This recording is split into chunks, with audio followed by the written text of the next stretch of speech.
जरा सोचो, एक आदमी दुनिया के सबसे खतरनाक बर्फीले पहाड़ पर 24 घंटे से लटक रहा है और उसकी धड़कनें अब बंद होने ही वाली हों। उसे बचाने आई रेस्क्यू टीम बस कुछ ही मीटर की दूरी पर है, लेकिन उसकी रस्सी पर पड़ी गांठ की वजह से वो बीच हवा में ही फंस गया था। कड़ाके की ठंड में उसके हाथ पांव जम चुके हैं। तो क्या वो यहाँ से जिंदा बचकर निकल पाएगा? चलो देखते हैं हमारी आज की कहानी में। कहानी की शुरुआत होती है साल 1936 के बर्लिन ओलंपिक्स में, जब सरकार ने दुनिया भर से जाने माने माउंटेन क्लाइंबर्स को बुलाया। उन्हें ईगर नाम की पहाड़ की चोटी तक पहुंचना था। जो कोई भी इस मिशन को पूरा कर दिखाएगा उसे ओलंपिक चैंपियन मान लिया जाएगा। कुछ ही समय में दुनिया भर से कई माउंटेन क्लाइंबर्स इस चुनौती को स्वीकार करके वहां पहुंच गए, जिनमें दो जर्मन भाई एंडी और टोनी भी थे। ये दोनों देखने में तो काफी जवान से लग रहे थे, पर एक छोटी उम्र के बावजूद उन्होंने बहुत ऊंची ऊंची चोटियों पर अपना परचम लहराया था। वो दोनों लगभग 700 किलोमीटर का रास्ता साइकिल पर तय करके मुकाबला शुरू होने से पहले ईगर पहाड़ के बेस पर आ पहुंचे। अब तक बेस पर कई एक्सपर्ट्स और न्यूज रिपोर्टर अपने कैमरे लेकर तैयार खड़े थे।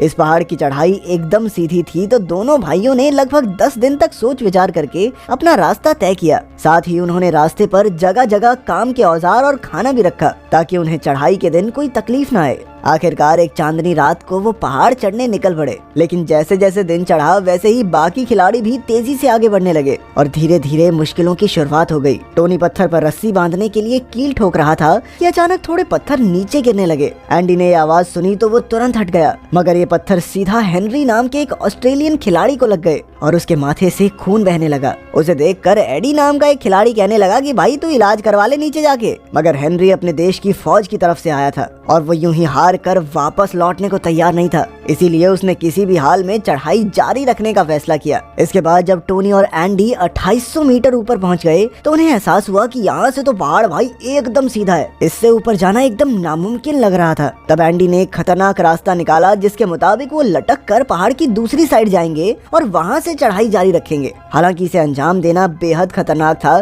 क्योंकि उन्हें रस्सी से पेंडुलम की तरह लटकना होगा और अगर थोड़ी सी भी चूक हो गई तो मरना तय है। खुशकिस्मती से एंडी इस तकनीक में बिल्कुल माहिर था और कुछ ही देर में उसने दूसरी साइड पहुंचकर रस्सी जोड़ दी। फिर टोनी रस्सी पकड़कर दूसरी साइड आ गया और उन्होंने हेनरी और एडी को भी इस रस्सी का इस्तेमाल करने दिया। अब उन चारों ने ग्रुप बना लिया, लेकिन फिर दोनों भाइयों में रस्सी वापस खींचने पर बहस छिड़ गई। टोनी ने कहा कि हो सकता है उन्हें वापस लौटना पड़े, इसीलिए उन्हें रस्सी यहीं छोड़ देनी चाहिए। मगर एंडी को पूरा विश्वास था कि वो चोटी तक पहुंच जाएंगे, इसीलिए उसने रस्सी खींचने को कहा। पर वो ये नहीं जानते थे कि ये गलती उन पर कितनी भारी पड़ने वाली है। खैर, रस्सी लेने के बाद वो चारों आगे बढ़े और रात को 8 बजे तक वो 3100 मीटर पर मौजूद बर्फ की दीवार तक पहुंच गए। अब प्लान के मुताबिक उन्हें इस 2 मीटर की जगह पर रात आराम करके गुजारनी थी और अगर सब कुछ उनके मुताबिक रहा तो वो कल तक पहाड़ की चोटी तक पहुंच ही जाएंगे। मगर अगली सुबह जब उनकी आंख खुली तो चारों ओर से ठंडी हवाएं चल रही थी। आसपास इतनी धुंध देखकर टोनी समझ गया कि ये आने वाले बर्फीले तूफान का संकेत है।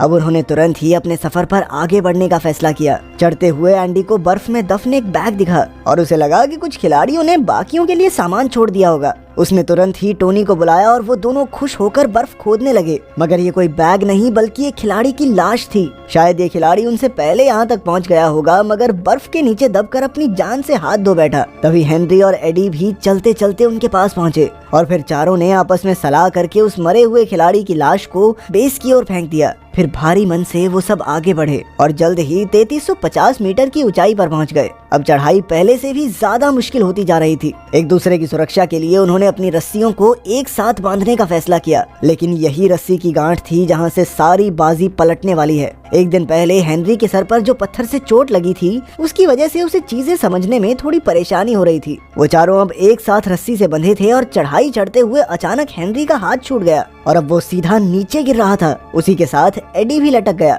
गिरते हुए हेनरी की टांग एक पत्थर में फंस गई। अब क्योंकि उसकी रस्सी एडी की रस्सी से बंधी हुई थी, इसीलिए जब एडी वापस ऊपर चढ़ रहा था तो एडी का सारा बोझ हेनरी के ऊपर आ रहा था। इससे कुछ ही पलों में हेनरी की टांग ही उखड़ गई। अब उन चारों का एक साथ ऊपर चढ़ना नामुमकिन था। एंडी और टोनी के पास 2 रास्ते थे, या तो वो हेनरी और एडी को वहीं छोड़कर मंजिल की ओर बढ़े या फिर उन्हें अपने साथ लेकर वापस लौट जाएं और नीचे जाकर हेनरी का इलाज करवाएं। एंडी ने कहा कि उन्हें आगे बढ़ना चाहिए, क्योंकि वो अपनी मंजिल से कुछ ही मीटर दूर हैं और इस चैंपियनशिप को जीतते ही पूरी दुनिया में उनका नाम हो जाएगा। मगर टोनी का मानना था कि उनके साथियों की जान इस कंपटीशन से कहीं ज्यादा इंपॉर्टेंट है। इसी बात पर दोनों में काफी बहस हुई, पर अंत में दोनों ने वापस उतरने का फैसला किया। अब ऐसी खड़ी चढ़ाई से नीचे उतरना चढ़ने से भी ज्यादा मुश्किल होता है। हालांकि वो अपना एक एक कदम फूक फूक कर रख रहे थे, मगर अचानक बर्फीले तूफान की वजह से उनका हिलना भी मुश्किल हो गया। पूरे एक दिन की मेहनत के बाद भी वो कुछ मीटर ही नीचे उतर पाए। जल्द ही अंधेरा होने लगा, इसीलिए उन्हें 3170 मीटर की ऊंचाई पर ही रुककर रात गुजारनी पड़ी। इस समय उनका सारा खाना खत्म हो चुका था और वो चारों अब बेहोश होने की कगार पर थे।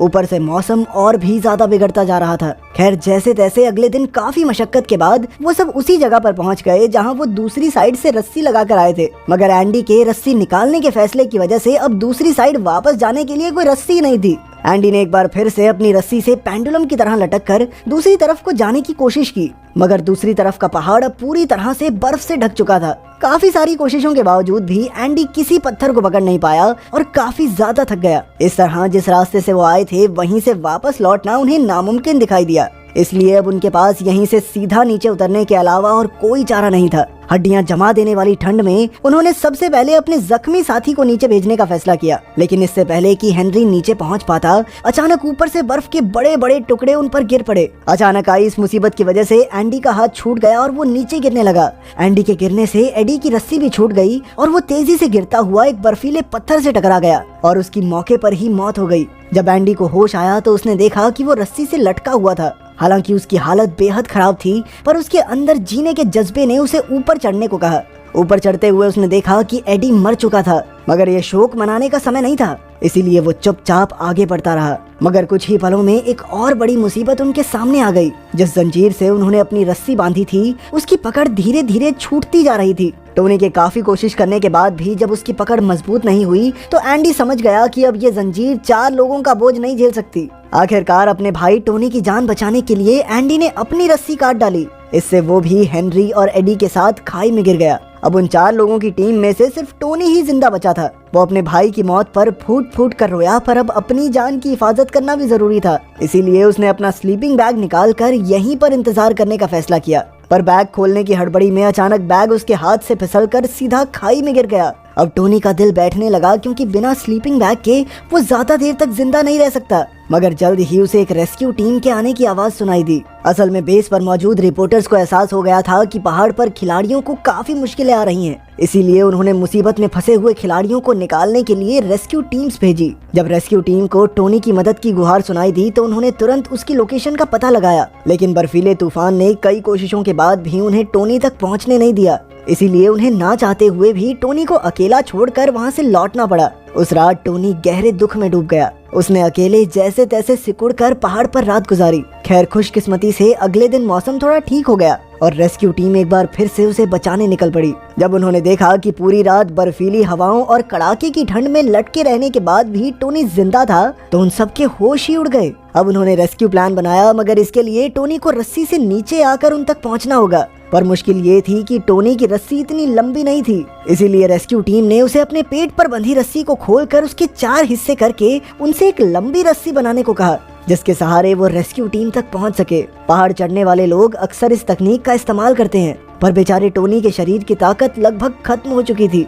खैर, जैसे तैसे उसने ये काम भी किया और रस्सी नीचे लटका दी। मगर फिर एक नई मुसीबत उनके सामने आ गई। रेस्क्यू टीम ने देखा कि रस्सी तो अब भी छोटी पड़ रही थी। इस रेस्क्यू टीम पे गुस्सा आ रहा मुझे, अब खुद कुछ कर नहीं रही है। इससे पहले वो रस्सी को पकड़ने की कोशिश करते टोनी ने ऊपर से नीचे उतरना शुरू भी कर दिया था। वो धीरे धीरे नीचे आ रहा था और जब वो रेस्क्यू टीम से कुछ ही मीटर की दूरी पर था तो उसका लोहे का हुक रस्सी की गांठ में अटक गया। अब टोनी के पास यही चारा था कि वो गांठ खोलकर नीचे गिर जाए और रेस्क्यू टीम उसे पकड़ ले। मगर इस समय टोनी के शरीर में जरा भी ताकत नहीं बची थी। इस भयानक मौसम में लगातार खतरनाक मुश्किलों का सामना करते हुए उसने कमाल का हौसला दिखाया, पर इस बार उसके शरीर में अपना हाथ तक उठाने की ताकत नहीं थी। अचानक उसने रेस्क्यू टीम के साथ आई अपनी गर्लफ्रेंड को देखा और फिर अपनी आंखों से बर्फीले पहाड़ों के शांत और सुंदर मंजर को देखते हुए बेचारे टोनी ने अपनी आखिरी सांसें ली। इस तरह टोनी की मौत ईगर पहाड़ के इतिहास की सबसे दर्दनाक कहानियों में